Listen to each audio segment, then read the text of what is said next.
Pemirsa pandemi COVID-19 mausan kaon ring pariwisata Bali. Kaaptiang kahanan pandemi puniki, Presiden kaanggen pinaka galah mecikang wiadin ngemargiang penataan ring daerah tujuan wisata DTW taler untuk ngemargiang protokol kesehatan. Untuk punika rikala pariwisata kemungkah, Bali sampun sayaga nyangre pengrau wisatawan.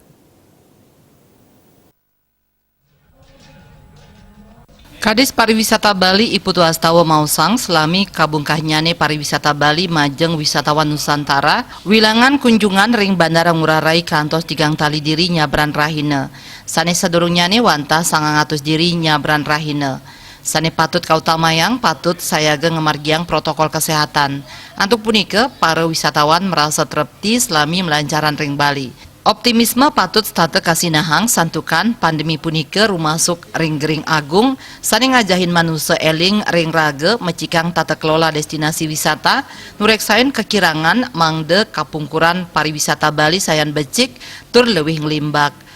Selami tambe COVID-19 durung kapanggihin, taler vaksin durung kadistribusiang, protokol kesehatan patut becik kemargiang, miwas tata nincapang imunitas. Antuk perkanti sane becik sareng samian angganing, kaaptiang pandemi puniki glis matilar, perekonomian krama mualing limbak.